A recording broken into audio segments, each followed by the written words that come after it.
Bismillahirrahmanirrahim. Assalamualaikum warahmatullahi wabarakatuh.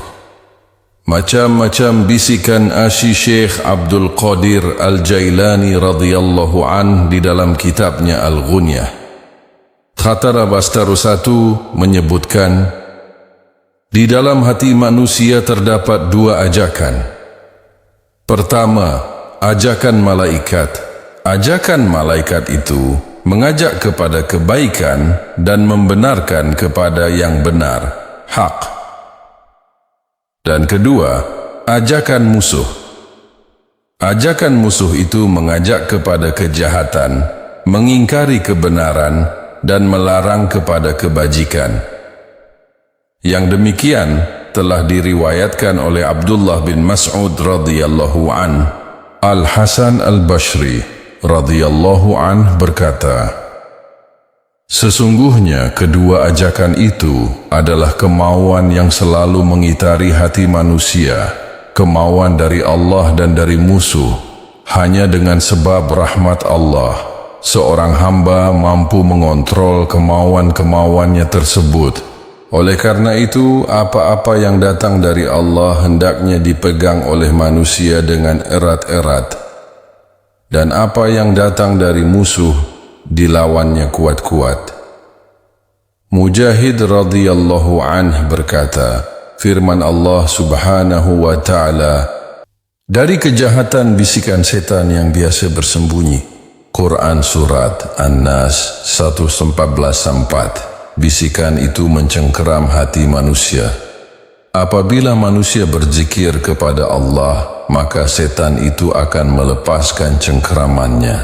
Namun apabila manusia kembali lupa, maka setan itu akan kembali mencengkeram hatinya. Muqatil radhiyallahu anh berkata, dia adalah setan yang berbentuk babi hutan yang mulutnya selalu menempel di hati manusia. Dia masuk melalui jalan darah untuk menguasai manusia lewat hatinya. Apabila manusia melupakan Allah Ta'ala, dia menguasai hatinya. Dan apabila manusia sedang berzikir kepada Allah, dia melepaskan dan keluar dari jasad manusia itu. Asy Syekh Abdul Qadir Al-Jailani radhiyallahu anh berkata, bahwa di dalam hati ada 6 bisikan khatir. Bisikan nafsu syahwat. 2. Bisikan setan. 3. Bisikan ruh. 4. Bisikan malaikat. 5. Bisikan akal. Dan 6. Bisikan keyakinan.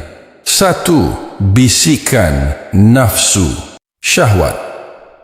Bisikan nafsu syahwat adalah bisikan yang secara kudrati tercipta untuk memerintah manusia mengerjakan kejelekan dan memperturutkan hawa nafsu. 2. Bisikan setan.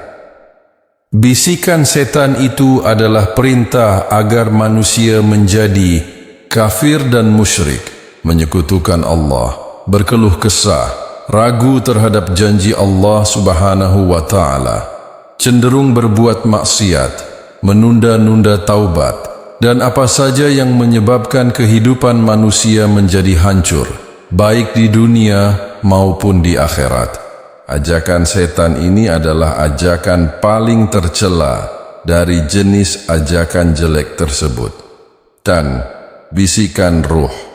Bisikan ruh adalah bisikan yang mengajak manusia mengikuti kebenaran dan ketaatan kepada Allah subhanahu wa ta'ala dan juga kepada apa saja yang bersesuaian dengan ilmu pengetahuan sehingga menyebabkan keselamatan dan kemuliaan manusia baik di dunia maupun di akhirat.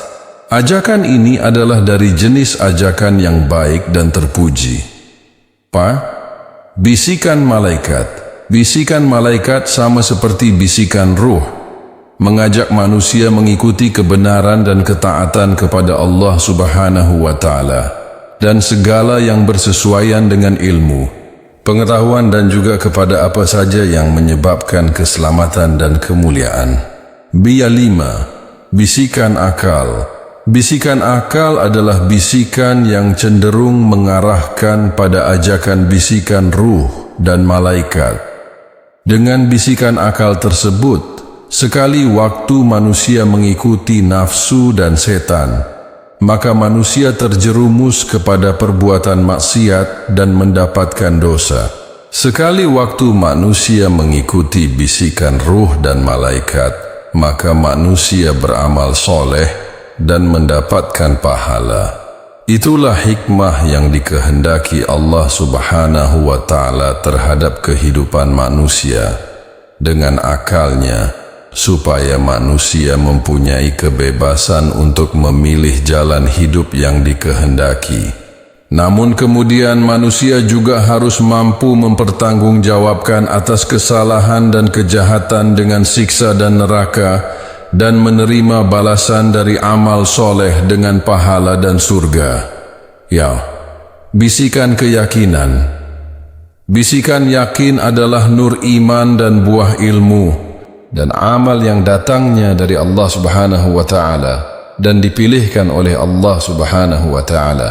Ia diberikan khusus hanya kepada para kekasihnya dari para nabi, asy-syiddiq, asy-syuhada, dan para wali-walinya. Bisikan yakin itu berupa ajakan yang selalu terbit dari dalam hati untuk mengikuti kebenaran, walau seorang hamba itu sedang dalam lemah wiridnya. Bisikan yakin itu tidak akan sampai kepada siapapun, kecuali terlebih dahulu manusia menguasai 3 hal. 1. Ilmu laduni. 2. Ahbarul ghuyub, khabar dari yang gaib. 3. Asrarul umur, rahasia segala urusan. Bisikan yakin itu hanya diberikan oleh Allah Ta'ala kepada orang-orang yang dicintainya, dikehendakinya dan dipilihnya, yaitu orang-orang yang telah mampu fana di hadapannya, yang telah mampu gaib dari lahirnya, yang telah berhasil memindahkan ibadah lahir menjadi ibadah batin, baik terhadap ibadah fardu maupun ibadah sunnah. Orang-orang yang telah berhasil menjaga batinnya untuk selama-lamanya, Allah Subhanahu wa Ta'ala yang mentarbiyah mereka. Sebagaimana yang telah dinyatakan dengan firman-Nya, Inna waliyallahu alladhi nazzala al-kitaba wa huwa yatawalla as-salihin.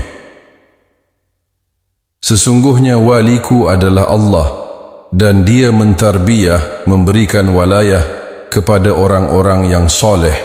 Quran Surat Al-A'raf 7:196. Orang tersebut dipelihara dan dicukupi dengan sebab-sebab yang dapat menyampaikan kepada keridlaannya, dan dijaga serta dilindungi dari sebab-sebab yang dapat menjebak kepada kemurkaannya. Orang yang setiap saat ilmunya selalu bertambah, yaitu ketika terjadi pengosongan alam fikir, maka yang masuk ke dalam bilik akalnya hanya yang datangnya dari Allah Subhanahu wa Ta'ala. Seorang hamba yang ma'rifatnya semakin hari semakin kuat, nurnya semakin memancar, orang yang selalu dekat dengan yang dicintainya dan yang disembahnya. Dia berada di dalam kenikmatan yang tiada henti, di dalam kesenangan yang tiada putus, dan kebahagiaan tiada habis. Surga baginya adalah apa yang ada di dalam hatinya. Ketika ketetapan ajal kematiannya tiba, disebabkan karena masa baktinya di dunia fana telah purna, maka untuk dipindahkan ke dunia baqa, mereka akan diberangkatkan dengan sebaik-baik perjalanan, seperti perjalanan seorang pengantin dari kamar yang sempit ke rumah yang luas, dari kehinaan kepada kemuliaan. Dunia baginya adalah surga dan akhirat adalah cita-cita. Selama-lamanya mereka akan memandang wajahnya yang mulia secara langsung tanpa penghalang yang merintangi. Allah subhanahu wa ta'ala menegaskan hal tersebut dengan firman-Nya. Innal muttaqina fi jannatin wa naharin. Yang berpuasa fi maq'adi sidqin 'inda malikin muqtadir. Sesungguhnya orang-orang yang bertakwa itu berada di taman-taman dan sungai-sungai, di tempat yang disenangi di sisi Tuhannya yang Maha Kuasa. Quran Surat Al-Qamar 54-54. Dan firman Allah subhanahu wa ta'ala, lilladzina ahsanu al-husna wa ziyadah. Bagi orang-orang yang berbuat baik, ada pahala yang terbaik dan tambahan. Quran Surat Yunus Tumzabkam Bapusinmam. Firman Allah subhanahu wa ta'ala di atas, ahsanu artinya berbuat baik dengan mentaati Allah subhanahu wa ta'ala dan Rasulnya, serta selalu mensucikan hatinya dengan meninggalkan amal ibadah yang selain untuknya. Allah subhanahu wa ta'ala akan membalasnya di akhirat dengan surga dan kemuliaan, diberi kenikmatan dan keselamatan, ditambahi dengan pemberian yang abadi, yaitu selama-lamanya memandang kepada wajahnya yang mulia. Nafsu dan ruh adalah dua tempat bagi setan dan malaikat. Keadaannya seperti pesawat penerima yang saat siap menerima signal yang dipancarkan oleh dua makhluk tersebut. Malaikat menyampaikan dorongan ketakwaan di dalam ruh, dan setan menyampaikan ajakan kefujuran di dalam nafsu. Oleh karena itu, nafsu selalu mengajak hati manusia untuk melaksanakan perbuatan-perbuatan fujur. Di antara keduanya ada akal dan hawa. Dengan keduanya supaya terjadi proses hikmah dari rahasia kehendak dan keputusan Allah yang azaliyah, yaitu supaya ada pertolongan bagi manusia untuk berbuat kebaikan dan dorongan untuk berbuat kejelekan. Kemudian akal menjalankan fungsinya, memilih, menindaklanjuti pertolongan dan menghindari ajakan kejelekan. Dengan itu supaya tidak terbuka peluang bagi hawa untuk menindaklanjuti kehendak nafsu dan setan. Sedangkan di dalam hati ada dua pancaran nur, nur ilmu dan nur iman. Itulah yang dinamakan yakin. Kesemuanya indera tersebut merupakan alat-alat atau anggota masyarakat hati. Hati bagaikan seorang raja terhadap bala tentaranya. Maka hati harus selalu mampu mengaturnya dengan aturan yang sebaik-baiknya. Asy Syekh Abdul Qadir Al-Jailani Al-Ghunyah 121. Walhasil yang dimaksud alam ruhaniyah itu bukan alam jin atau alam ghaib, tetapi alam-alam batin yang ada dalam jiwa manusia, alam batin yang menyertai alam lahir manusia secara manusiawi. Dengan alam batin, manakala indera-indera yang ada di dalam alam batin itu hidup, maka manusia bisa mengadakan interaksi dengan makhluk batin dengan segala rahasia kehidupan yang ada di dalamnya, sebagaimana dengan alam lahir manusia dapat mengadakan komunikasi dengan makhluk lahir dengan segala urusannya. Untuk menghidupkan indera-indera yang ada di alam batin tersebut, manusia harus mampu mencapainya dengan jalan melaksanakan mujahadah dan riyadhah di jalan Allah, mengharapkan terbukanya mata hati, futuh, dengan menempuh jalan ibadah, thariqah, dengan bimbingan seorang guru mursyid sejati. Perjalanan tersebut bukan menuju suatu tempat yang tersembunyi, melainkan menembus pembatas dua alam yang di dalamnya penuh misteri. Dengan itu supaya ia mencapai suatu keadaan yang ada dalam jiwa yang dilindungi, supaya dengan keadaan itu ia dapat menemukan rahasia jati diri yang terkadang orang harus mencari setengah mati. Itulah perjalanan tahap awal yang harus dicapai seorang salik dengan sungguh hati.